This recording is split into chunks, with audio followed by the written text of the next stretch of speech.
आज अगर आप देखेंगे तो पहले जितने ऊंचे ऊंचे आपको अरावली दिखती थी उतनी अब दिखेगी नहीं। 2010 के बाद ये जो पर्टिकुलर प्रोटेक्शन है ना, ये थोड़ा कम होने लग गया और माइनिंग फिर से वापस स्टार्ट हो गई। अगर आपने अरावली को ही काट दिया, अरावली को ही खत्म कर दिया जड़ से, तो जितनी भी स्टॉर्म्स हैं, जितने भी विंड्स हैं, तो ये सारे के सारे क्या आएंगे, नॉर्थ इंडिया में आएंगे। और कोई बड़ी बात नहीं है, कल को जो डेजर्ट है वो बढ़ के पूरे राजस्थान या फिर यूपी तक भी।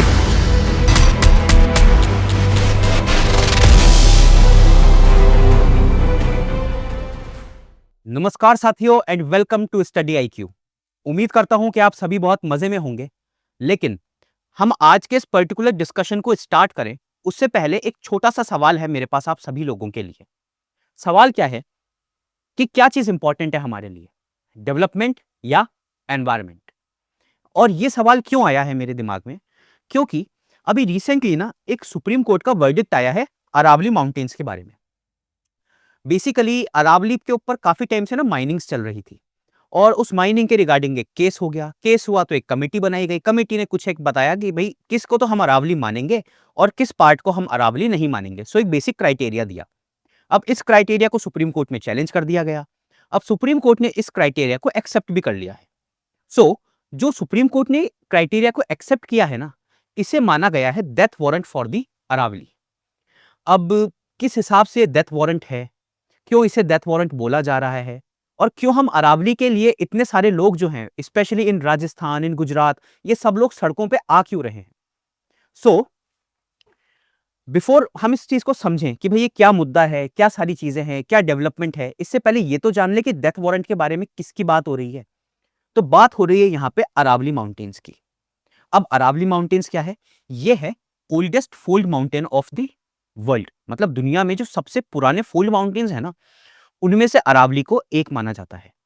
अब फोल्ड माउंटेन्स क्या होते हैं, तो जिनको भी ज्योग्राफी का ये पर्टिकुलर कंसेप्ट नहीं पता है उनके लिए एक आसान भाषा में मैं एक एग्जांपल से बताता हूँ। मानिए कि आपके पास है ना एक दूध का पतीला है, जिसे आपने गर्म किया और जब वो दूध ठंडा हो गया तो उसके ऊपर एक ना मलाई की लेयर आ गई। अब आपने उस मलाई की लेयर को काट दिया और मलाई के टुकड़े उसके ऊपर फ्लोट करते जा रहे हैं, आपस में घूमे जा रहे हैं वो। सिमिलरली इसी तरीके से क्या होता है कि जो हमारी अर्थ है, अर्थ के नीचे ना मैग्मा होता है या फिर कहते हैं ना लावा होता है, जिसे बोलते हैं मॉल्टन मैग्मा या फिर जो पिघले हुए पत्थर होते हैं, है ना, आसान भाषा में लावा बोल सकते हैं। तो इसके ऊपर क्या है, कुछ एक प्लेट्स होती हैं, कुछ एक ऐसे मान लीजिए कुछ एक पत्थर के पीसेस हैं जो आपस में तैरते रहते हैं। अब वहीं पर ही वो दूध वाले एग्जाम्पल पे वापस चलिए आप। दूध वाले एग्जाम्पल में कैसे कि मानिए इधर दो मलाई के टुकड़े हैं, दोनों एक दूसरे की तरफ जा रहे हैं और वो दोनों आपस में भिड़े। अब जैसे वो भिड़े तो वो आपस में मुड़ना स्टार्ट हो जाएंगे। मुड़ते ही क्या है कि इस तरीके का एक उभार बन जाएगा। इन्हीं उभारों को हम क्या बोलते हैं, फोल्ड माउंटेन्स बोलते हैं हम। ठीक है। अब ये फोल्ड माउंटेन्स कितने पुराने हैं? ये है लगभग 150 करोड़ साल पुराने। अंदाजन अगर मैं आपको बताऊं ना कि 150 करोड़ साल कितना होता है, तो हिमालय भी सिर्फ 5 करोड़ साल पुराना है इस दुनिया में। तो सोच लो हिमालय से तो कितना ज्यादा पुराना होगा ये। और जब ये हिमालय के जितना होगा, मतलब 5 करोड़ साल पुराना होगा ना, तो ये तो हिमालय से भी ऊपर रहा होगा।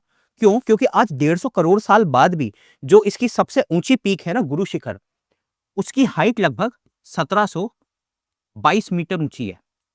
तो जो आज भी 1722 मीटर ऊंचा है, उसके लिए 150 साल पहले तो कितना ऊंचा रहा होगा वो। तो ये अरावली माउंटेन्स है। अब पास कहां से होती है? पास होती है गुजरात, राजस्थान, हरियाणा और दिल्ली से। तो आप इस मैप में देख भी सकते हैं, गुजरात से स्टार्ट होती है, यहाँ पे दिल्ली हरियाणा तक खत्म होती है और थोड़ी सी ये छोटी छोटी रेंजेस हैं जो आगे एक्सटेंड होती है कहां तक, उत्तराखंड तक भी। ठीक है। अब यहां पर आप ये चीज समझिए कि इसकी एवरेज हाइट है 300 से 500 मीटर के आसपास। और जो आखिरी वाला पॉइंट है ना, यहाँ पे 80 से 85% की इसकी जो हाइट है वो है 100 मीटर से भी कम। और ये इस क्राइटेरिया या फिर इस जजमेंट के बाद सुप्रीम कोर्ट के सबसे बड़े बवाल का पॉइंट बना हुआ है, ये वाला पॉइंट। ठीक है। अब समझते हैं कि ये जजमेंट क्या था, और जजमेंट को समझे हम उससे पहले ये जानना पड़ेगा कि क्रोनोलॉजी समझिए आप। ठीक है। बड़े सारे मतलब हमारे मिनिस्टर्स भी कहते हैं कि कुछ भी समझने के लिए आप पहले क्रोनोलॉजी समझिए।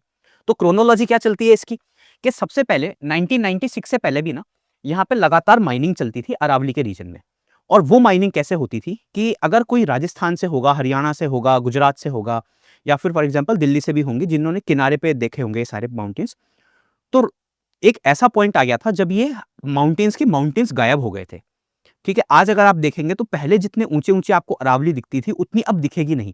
क्यों? क्योंकि माउंटेन काट-काट के लोगों ने या तो उससे पत्थर ले गए हैं, या उससे मार्बल ले गए हैं, या फिर सबसे इंपॉर्टेंट चीज़ यहाँ पे जो बताई जाती है, वो क्या है? कॉपर।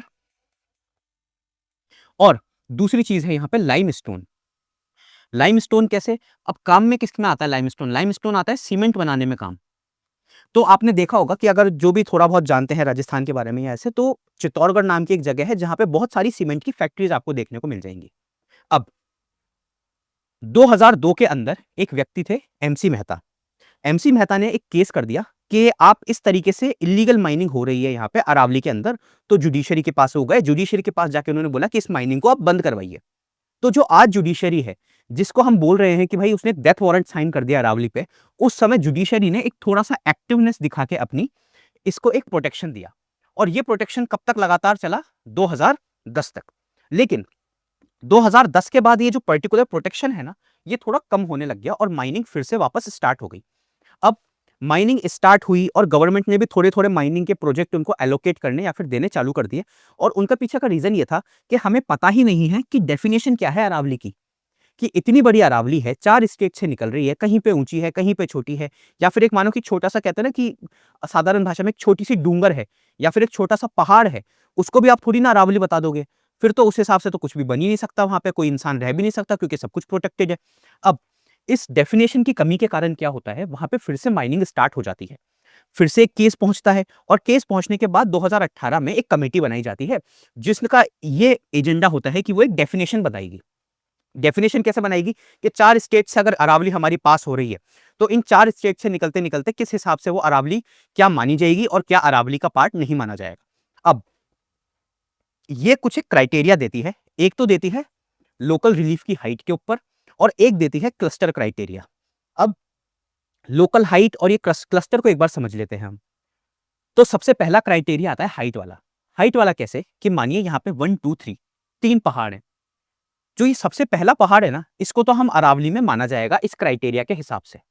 क्यों? क्योंकि 100 मीटर है। अब मानिए कि अगर ये 99 मीटर है या फिर उससे भी कम है ना 100 मीटर से, तो इनको अरावली का पार्ट ही नहीं माना जाएगा कि भाई आप अरावली हो, आप अरावली नहीं हो। दूसरी चीज, क्लस्टर क्राइटेरिया। क्लस्टर क्राइटेरिया क्या बोलता है कि मानिए कि पहाड़ 1 है और एक पहाड़ 2 है। अब भले ही होगी तुम्हारी 100 मीटर हाइट है तो, लेकिन अगर इन दोनों के बीच में 500 मीटर से ज्यादा का डिस्टेंस है, तो भी इसे अरावली रेंज का पार्ट नहीं माना जाएगा।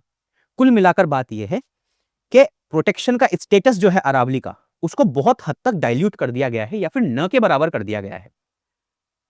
अगली चीज यहां पर आती है, ये 20 नवंबर वाला दिन, जिस दिन सुप्रीम कोर्ट ने इसको पूरा अप्रूवल दे दिया। सो ये क्राइटेरिया आ गए। अब इन क्राइटेरियाज के पीछे ना सरकार अपना कुछ एजेंडा बता रही है कि भाई क्राइटेरिया तो ठीक है ना, हमारे भी कुछ एजेंडाज हैं जिनके हिसाब से हमने इस पर्टिकुलर क्राइटेरिया को लेके आया है। तो पहले एक बार सरकार की सुन लेते हैं कि सरकार क्या बोल रही है।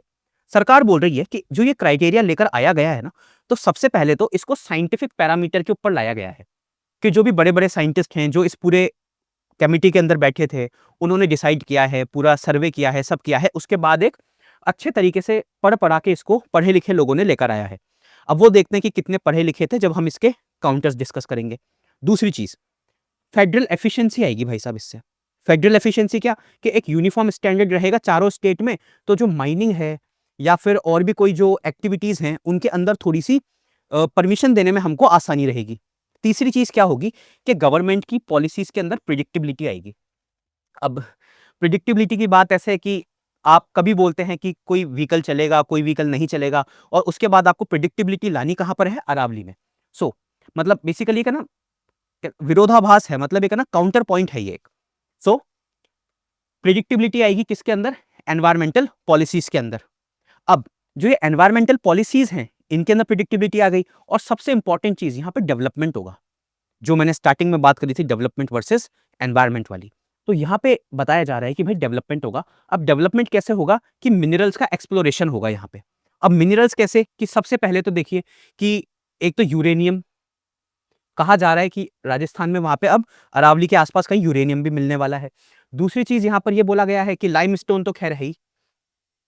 तीसरी चीज, सबसे इंपॉर्टेंट चीज, आप लोगों ने देखा होगा कि अगर जिन्होंने भी कभी मार्बल देखा है या मार्बल कहीं पे सुना है, तो वो कहीं ना कहीं अरावली से निकला हुआ है। अगर 90% जो मार्बल है, जो आपने कहीं ना कहीं देखा होगा, तो वो अरावली से पाया गया है पक्का। सो ये है गवर्नमेंट का स्टैंड कि भाई हमारे तो ये पैरामीटर्स हैं जिसके हिसाब से हमें डिसीजन सही लग रहा है। अब वहां पर हम सुनते हैं लोगों के कंसर्न्स। तो सबसे पहला जो कंसर्न यहां पर आता है ना, वो आता है डेजर्टिफिकेशन का। डेजर्टिफिकेशन मतलब कि होगा सरकार का कोई टारगेट अगले आने वाले मतलब 2030 में या फिर 300 में, कभी भी वो सोच रहे होंगे ऐसा, 2030 में, 40 में, 50 में कभी भी सोच रहे होंगे कि हम एक स्कीम चालू करेंगे, हर घर रेत योजना। हर घर रेत योजना कैसे कि अगर आप ये देखें, एक मैप है राजस्थान का, तो ये अरावली एक तरीके से एक दीवार बन के खड़ी हुई है। दीवार किसके सामने? कि जो यहां से रेत के तूफान आते हैं मरुस्थल से, यहां पे है थार डेजर्ट, तो इस थार से यहाँ पे जितने भी तूफान आते हैं या फिर यहाँ से जो हवाएं आती है वो एक्सटेंड करती जा रही है किसको? डेजर्ट को। इसे बोलते हैं उस पूरी प्रोसेस को डेजर्टिफिकेशन। तो डेजर्टिफिकेशन को रोकने का काम कौन कर रहा है यहाँ पे? अरावली। सो जो मैंने कहा कि हर घर रेत योजना, कि अगर अरावली हट जाएगी तो वैसे ही दिल्ली में इतना प्रदूषण है, तो यहाँ पे अब क्या आएंगे? स्टॉर्म्स आएंगे। स्टॉर्म किसके? रेत के। दूसरी चीज यहाँ पर ये बोला जा रहा है कि अगर अरावली, जो आपने एक कंसेप्ट लेकर आया है ना इस तरीके का, तो उसके बाद जो अरावली है वो इतनी कम हो जाएगी हाइट के अंदर या फिर एकदम रिमूव हो जाएगी, जिसके बाद मॉनसून और जो हाइड्रोलॉजिकल साइकिल है वो एकदम खराब हो जाएगा। अब मॉनसून कैसे खराब होगा? कि यहां पे मानिए दिल्ली है या फिर नॉर्थ इंडिया है, जब यहां से मॉनसून आता है, अरेबियन जो सी है उससे मॉनसून की विंड्स आती हैं, तो वो पैरेलल यहां पे मूव करती रहती हैं। अब ऐसे समझिए कि एक तेजी से पानी आ रहा है और उस पानी को आगे फ्लो करवाया जा रहा है, ठीक है? तो एक तरह से यहाँ पे मानिए अगर ये दीवार है, तो यहाँ से जो हवा आ रही है वो इस दीवार से टकरा के आगे निकल जा रही है। सो अरावली अब मानिए यहाँ पर अगर ना रहे, तो ये क्या करेगा? ये पानी की जो मॉनसून की विंड है ये यहाँ पे हो जाएगी और आगे जो नॉर्थ इंडिया है, लाइक दिल्ली हो गया या फिर जो और भी आगे के रीजन्स हो गए हमारे उत्तराखंड वगैरह, वहां तक मॉनसून कभी तरीके से पहुंच ही नहीं पाएगा, तो मॉनसून भी खराब हो जाएगा। तीसरा पॉइंट यहाँ पर आता है ग्राउंड वाटर का। किसका? ग्राउंड वाटर का। ग्राउंड वाटर का कैसे? कि जो अरावली है ना, अरावली के ऊपर आज भी आप देखेंगे तो जब आप उदयपुर के साइड जाएंगे या फिर माउंट आबू के साइड जाएंगे, गुजरात साइड जाएंगे, तो वहां पर आपको आज भी अरावली के ऊपर बहुत सारे पेड़ मिलेंगे। और वो पेड़ काम करते हैं, जो भी बारिश होती है उसके पानी से ग्राउंड वाटर को रिचार्ज करने का। तो अगर आपने ये भी खराब कर दिया, मतलब माउंटेन्स ही नहीं रहेंगे, तो पहली बात तो आप भूल जाओ कि मानसून तरीके से होगा इंडिया में। दूसरी चीज आप ये भूल जाओ कि जो ग्राउंड वाटर का रिचार्ज है, जिसे हम बोलते हैं हाइड्रोलॉजिकल साइकिल, वो भी तरीके से हो पाएगा। और सबसे इंपॉर्टेंट चीज है यहाँ पे बायोडाइवर्सिटी के कंसर्न्स। बायोडाइवर्सिटी कंसर्न्स ऐसे मानिए कि मानिए अगर ये एक 100 मीटर वाला पहाड़ है, इस 100 मीटर के पहाड़ को आपने अरावली का पार्ट मान लिया और यहाँ पे माइनिंग नहीं हो रही है। अब यहाँ पर जो जानवर है उसको थोड़ी पता है कि इंसानों ने लकीर बना दी, क्योंकि बोलते हैं ना कि पंछी, हवा, पर्वत और जो नदियां होती है इनके लिए कोई लकीरें नहीं होती है। तो आपने क्या किया? यहाँ पे लकीरें बांध दी। अब यहां से जो जानवर है तो वो कैसे आएगा? क्योंकि अरावली में मेजर जो पोर्शन है वहां पे एनिमल कॉरिडोर या फिर ग्रीन कॉरिडोर्स भी बने हुए हैं। फॉर एग्जांपल चित्तौड़गढ़ है जैसे, है ना, तो उसको अभी जो अरावली का रेंज है उसे एक प्रोटेक्टेड एरिया डिस्क्राइब किया गया है। और वहां पे क्या है कि मूवमेंट होती है जानवरों की एक जगह से दूसरी जगह के ऊपर, क्योंकि वहां पे घने पेड़ हैं। अब बायोडाइवर्सिटी के भी कंसर्न्स आ जाएंगे, क्यों? क्योंकि कॉरिडोर सारे खतरे में आ जाएंगे। तीसरी इंपॉर्टेंट चीज यहां पर ये हमको समझने को आती है कि फेडरलिज्म और जो स्टेट की पावर है वो भी कहीं रिस्ट्रिक्ट हो रही है। क्यों? क्योंकि जो माइनिंग का पूरा प्रोसेस होता है ना, वो कॉन्करेंट लिस्ट के अंदर है, जिसपे स्टेट और यूनियन दोनों ही अपने कानून बना सकते हैं। लेकिन आपने क्या किया? यहाँ पे एक यूनिलैटरल डिसीजन ले लिया, जिससे आपने 4 स्टेट की जो सरकार है उनको करना तो कंसल्ट किया, और जब आप परमिशन दे दोगे तो यूनियन परमिशन देगा अपने हिसाब से, और जो स्टेट है उसके देखना है कि भाई वहां पे एनवायरनमेंट किस तरीके का है, वहां पे क्या हमको प्रोटेक्शन देना है, सोसाइटी किस तरीके की है, तो वापस से एक ही आगे जाके टसल हमको देखने को मिलेगा और कंफर्म देखने को मिलेगा ये भी। तीसरी चीज यहाँ पे, चौथी चीज हमको देखने को मिलती है कल्चरल शॉक। क्योंकि अरावली की जब आप बात करते हैं ना, तो अरावली पूरे इंडिया के अंदर या फिर जो नॉर्थ इंडिया है उसमें सिर्फ एक पहाड़ नहीं है, स्पेशली जब हम बात करते हैं राजस्थान की। क्योंकि राजस्थान के ऊपर मतलब जो राजस्थान है वहां पे अरावली ने एक इतना लंबा एक टेन्योर देखा है, जहां पे पूरी हिस्ट्री देखी गई है। वहां पे ट्राइबल्स हैं अरावली के ऊपर। फॉर एग्जाम्पल जिसकी सहरिया ट्राइब है, तो वो गुरु शिखर के वहाँ पे पाई जाती है। वहाँ पे एक झील है, नक्की झील। तो वहाँ पर उनका एक कल्चरल फेस्ट होता है, एनुअली होता है वो, मतलब जब भी आता है उनका टाइम। दूसरी चीज़ कि जो गुरु शिखर है, माउंट आबू है, वहाँ पे इन सब जगहों को क्या है, एक फॉर एग्ज़ाम्पल वहाँ पे ना जैन तीर्थ भी उसको माना जाता है। तो इस तरीके से क्या है, एक बहुत बड़ी एक रेंज ऑफ कल्चरल इवेंट है, जो अरावली के साथ जुड़ा हुआ है। अरावली की हिस्ट्री है पूरी की पूरी। और आप क्या कर रहे हैं, इस तरीके से अगर इस पूरे को ही आप खत्म कर देंगे, तो अरावली के जो कल्चर है वहां पे, भले वो ट्राइबल कल्चर हो, भले ही वो हिस्ट्री हो, हर चीज को क्या मिलेगा, एक शौक मिलेगा। और तीसरी जो सबसे इंपॉर्टेंट चीज आती है ना, राजस्थान के अंदर सेक्रेड फॉरेस्ट भी मिलते हैं। सेक्रेड फॉरेस्ट, सेक्रेड फॉरेस्ट मतलब कि वहां पर यह माना जाता है कि जो कुछ एक फॉरेस्ट है ना, उनकी एक भगवान से जुड़ी हुई वैल्यू है। तो आप जब वो भगवान से जुड़ी हुई वैल्यू भी भुला देंगे, तो आप क्या कर रहे हैं कि आप सिर्फ एक एनवायरनमेंट के नहीं, आप कल्चर के भी खिलाफ चले जा रहे हैं किसी के। सो ये हैं सारे काउंटर पॉइंट्स। अब मैंने एक बात करी थी कि एक ना पैटर्न देखने को मिल रहा है। अब पैटर्न कैसा है कि गवर्नमेंट आजकल जो है ना, वो डेवलपमेंट को प्रायोरिटी ज्यादा दे रही है बजाय एनवायरनमेंट या कल्चर के। कैसे कि अभी रिसेंटली ना फॉरेस्ट कंजर्वेशन एक्ट 2023 लेकर आई थी, अमेंडमेंट था बेसिकली एक। तो उसके अंदर क्या था कि पहले एक गोदावर्मन केस हुआ था। गोदावर्मन केस के अंदर कैसे था कि मानिए एक फॉरेस्ट है, तो इसको मानने के ना, इसको बचाने के या इसको प्रिजर्व करने के दो तरीके माने गए कि किसको हम फॉरेस्ट मानेंगे, किसको हम फॉरेस्ट नहीं मानेंगे। तो गोदावर्मन केस के अंदर कैसा बोला गया था कि एक तो जो गवर्नमेंट ने बताया है कि भाई ये एक हमारा प्रोटेक्टेड फॉरेस्ट है, एक तो उसे माना जाएगा, जिसे बोलते हैं रिजर्व फॉरेस्ट। दूसरा यहां पे था कि जो डिक्शनरी है उसके हिसाब से भी अगर किसी चीज का मतलब फॉरेस्ट है, तो भी उसे फॉरेस्ट के अंदर प्रोटेक्टेड माना जाएगा। लेकिन यहां पे जब ये फॉरेस्ट कंजर्वेशन एक्ट आया ना, इसने इस पूरे गोदावर्मन केस को ही ओवरटर्न कर दिया। किस तरीके से कि ये जो डिक्शनरी वाला मीनिंग था ना, इसे इन्होंने हटाई दिया गवर्नमेंट ने। तो अब क्या है कि जिसे गवर्नमेंट चाहे उसे रिजर्व फॉरेस्ट डिक्लेयर करे। जब उन्हें चाहिए कि भाई हमें ये वाला फॉरेस्ट काटना है, तो वहां पे वो काट देंगे। सेम इसी कारण से जो झारखंड है, छत्तीसगढ़ है, इनमें भी आए दिन प्रोटेस्ट आजकल चल रहा है कि हमारे पेड़ आप क्यों काट रहे हो, क्योंकि वहां पर भी सेम सिग्निफिकेंस है फॉरेस्ट की, जिस तरीके से सिग्निफिकेंस है राजस्थान के अंदर या फिर गुजरात के अंदर, हरियाणा के अंदर अरावली की। अब ये पैटर्न हमने समझ लिया। सीधी बात है कि भाई डेवलपमेंट जो है उसे ये लोग प्रायोरिटाइज कर रही है गवर्नमेंट। अब वे फॉरवर्ड क्या हो सकता है कि देखिए हमने प्रॉब्लम्स की तो बात कर ली, ठीक है। अब वे फॉरवर्ड क्या हो सकता है, सबसे पहले तो आपने जो ये एक नंबर देके क्राइटेरिया कर दिया ना कि 100 मीटर है तब तो ठीक है, वरना नहीं है। तो आप इसको डाइवर्सिफाई कर सकते हैं कि भाई 100 मीटर का क्राइटेरिया ठीक है, लेकिन अगर वहां पे कोई बायोडाइवर्सिटी है तब भी वो प्रोटेक्टेड है। वहां पे अगर कोई कल्चर है जो कि एक स्पेशल कल्चर है, कोई ट्राइबल कल्चर है, तब भी आप उसे प्रोटेक्टेड मानेंगे। तो इस तरीके का एक अगर आप डाइवर्स क्राइटेरिया बनाएंगे ना सरकार, तो एक ज्यादा बेहतर रहेगा, जिसे बोलते हैं हम रेंज बेस्ड क्राइटेरिया। दूसरी चीज, जो भी प्रोजेक्ट आता है उसको ईआईए और एसआईए कंपलसरी कीजिए, क्योंकि अभी बेसिकली जो सुप्रीम कोर्ट है उसने ये बोला है कि अभी कोई माइनिंग आप मत करिए, क्योंकि आप माइनिंग करेंगे अभी, तो अभी क्या होगा कि एक क्राइटेरिया फिक्स नहीं है, तो माइनिंग आप अभी मत कीजिए। दूसरा उन्होंने बोला है कि एक पूरी मैपिंग करो कि क्या हटना है क्या नहीं हटना है, एक पूरा मैप बनाकर हमारे पास लेकर आओ, उसके बाद माइनिंग की परमिशन देंगे हम। उससे पहले माइनिंग की हम परमिशन ही नहीं देंगे कोई भी। तो भले ही आपने अभी एक टेम्पररी रिलीफ दे दिया है माइनिंग की परमिशन ना देके, लेकिन सुप्रीम कोर्ट को भी ये देखना चाहिए कि भाई आप ईआईए एसआईए इन सबको वहां पे कंपलसरी तो कीजिए थोड़ा सा। दूसरी चीज के हिस्टोरिकल और कल्चरल सिग्निफिकेंस को जो मैंने यहाँ पे बात करी उसके भी कंसिडरेशन में लेना चाहिए, क्योंकि आज मानिए कि कल को पता चल जाता है कि भाई यूरेनियम है चित्तौड़गढ़ फोर्ट के नीचे, तो क्या आप चित्तौड़गढ़ फोर्ट भी खोद देंगे? तो उसकी कल्चरल सिग्निफिकेंस है ना, तो आपको ये भी ध्यान रखना चाहिए। दूसरी चीज कि मानिए कि आपने कुछ एक पहाड़ काटे भी हैं, तोड़े भी हैं, तो वहां पर आप एक ग्रीन वॉल का प्रोविजन लेकर आइए कि दुनिया जो है ना, वो डेजर्टिफिकेशन को रोकने के लिए, जो इंडिया भी यूएनसीसीडी एक ऑर्गेनाइजेशन है, यूएनसीसीडी, जो डेजर्टिफिकेशन को रोकने का काम करती है, इंडिया जो है वो भी इसका मेंबर है। और इंडिया और जितने भी देश हैं वो मिलकर अफ्रीका के अंदर तो एक ग्रीन वॉल का कॉन्सेप्ट डेवलप कर रहे हैं कि एक ग्रीन वॉल बनाई जाए पेड़ों की सबकी, जिससे क्या है कि जो डेजर्ट से आने वाली विंड है वो यहाँ पे एंटर ना करे, तो यहाँ पे हरियाली रहे और यहाँ पे भी डेजर्ट ना बन जाए। लेकिन इंडिया में आप लोग क्या कर रहे हो, इंडिया में आप लोग उस जो एक नेचुरल बैरियर है आपके पास, उसी बैरियर को काट रहे हो।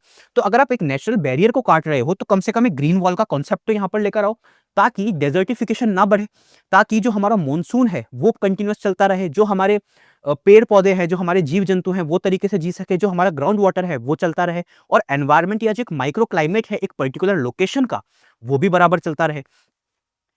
ये सारे जो स्टेप्स हैं ये एक प्री कंडीशन होने चाहिए किसी भी आगे स्टेप के अंदर बढ़ने से पहले। अब ये कुछ एक लाइनें हैं कि अरावली तू केवल पहाड़ नहीं, मरु की सांस है, धरती का संतुलन है, इतिहास की रीढ़ है। और ये कहीं ना कहीं सही भी है, क्योंकि अरावली एक पहाड़ नहीं है सिर्फ, अरावली जो है ना वो मरु की सांस है। क्यों? क्योंकि डेजर्टिफिकेशन को रोकता है। अगर आपने अरावली को ही काट दिया, अरावली को ही खत्म कर दिया जड़ से, तो जितनी भी स्टॉर्म्स हैं, जितने भी विंड्स हैं, तो ये सारे के सारे क्या आएंगे? नॉर्थ इंडिया में आएंगे। और कोई बड़ी बात नहीं है, कल को जो डेजर्ट है वो बढ़ के पूरे राजस्थान या फिर यूपी तक भी पहुंच जाए।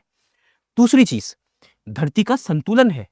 भाई डेफिनेटली धरती का संतुलन है, क्योंकि आपको ये देखना पड़ेगा कि एक कॉन्सेप्ट होता है ज्योग्राफी में कि यहाँ पे अगर माउंटेन है तो उसके पैरेलली कहीं ना कहीं कोई और वेट है जिसे वो बैलेंस कर रहा है। अगर आप इस वेट को ही खत्म कर दोगे तो फिर क्या होगा? अर्थक्वेक वगैरह ये सारी चीजें हमको देखने को मिलेंगी, और आगे जाके ये पूरी धरती को या फिर जितनी भी ह्यूमैनिटी है उसके लिए खतरे के साबित होगी। तीसरी चीज, इतिहास की रीढ़ है, और डेफिनेटली अरावली इतिहास की रीढ़ है, क्योंकि जितने भी आप माउंटेन्स फोर्ट देखेंगे राजस्थान के अंदर या फिर हरियाणा के अंदर, तो ये सब किसके ऊपर है? ये अरावली फोर्ट के ऊपर है। और इन जितने भी ये फोर्ट्स हैं इन्होंने एक कंटिन्यूअस हिस्ट्री देखी है। इनको ये पता है कि भाई किस तरीके से इन्वेजन हुआ, किस तरीके से उनको प्रोटेक्ट किया गया।